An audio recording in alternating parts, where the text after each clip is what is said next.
इससे बड़ी काल गणना दुनिया में नहीं।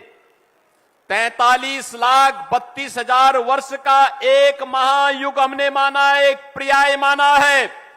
31 पर्याय को एक मनवंतर के रूप में माना है और 14 मनवंतर को एक कल्प के रूप में माना है। यह भारत का काल गणना है और ये किसी और ने नहीं। राहुल जी, ये आपके नाना ने नहीं दिया है, पर नाना ने नहीं दिया है, आपकी दादी ने नहीं दिया है, ये दिया है मनु ने दिया है। ये मनु ने दिया है और जिसको आज भी हर सनातनी जिसका पालन करते अपने पर्व और त्योहारों को मानता है। राहुल जी कहते हैं बेटियों को भड़काने का काम कर रहे हैं। कहते हैं मनुस्मृति से बाहर निकलिए।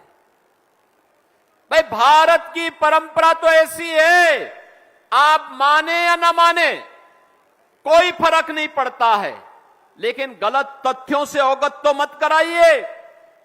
आपको मनुस्मृति को मानना है मानिए, नहीं मानना है मत मानिए, लेकिन मनुस्मृति की अच्छाइयों को भी बताइए और बुराइयों को भी बताइए। बहस करिए इस पर।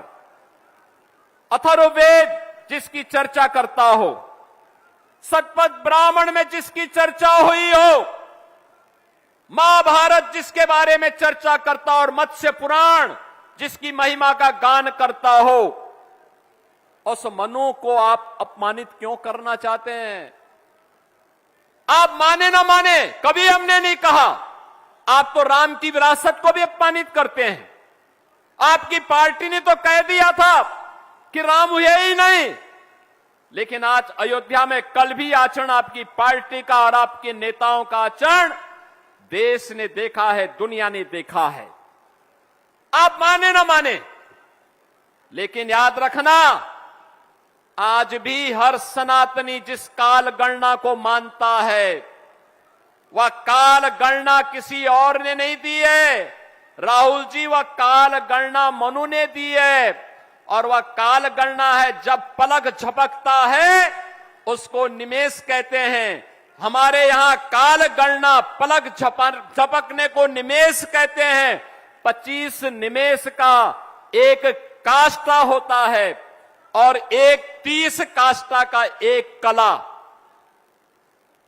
30 कला का एक मुहूर्त और 30 मुहूर्त का एक अहोरात्र।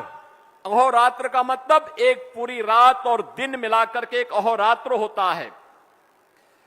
15 दिन यानी एक 15 अहोरात्र का एक पक्ष होता है और 2 पक्ष का यानी कृष्ण पक्ष और शुक्ल पक्ष, हर महीने में 2 पक्ष चलते हैं, तो 2 पक्ष का एक माह होता है।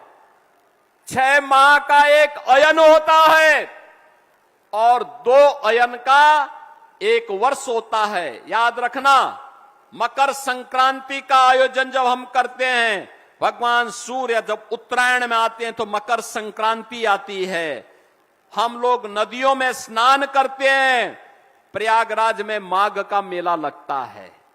हम लोग जाते हैं, संगम में स्नान करते हैं और भीष्म पितामह ने तो उत्तरायण आने के लिए अपने शरीर को सरसैया में वेदना में झेलते रहे, लेकिन उत्तरायण आने के बाद ही अपने प्राणों को छोड़ा था।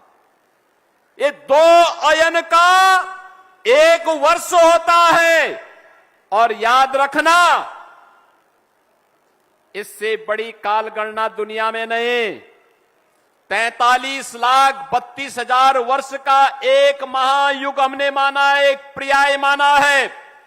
31 पर्याय को एक मनवंतर के रूप में माना है और 14 मनवंतर को एक कल्प के रूप में माना है। यह भारत का काल गणना है और ये किसी और ने नहीं। राहुल जी, ये आपके नाना ने नहीं दिया है, पर नाना ने नहीं दिया है, आपकी दादी ने नहीं दिया है, ये दिया है मनु ने दिया है। ये मनु ने दिया है और जिसको आज भी हर सनातनी जिसका पालन करते अपने पर्व और त्योहारों को मानता है।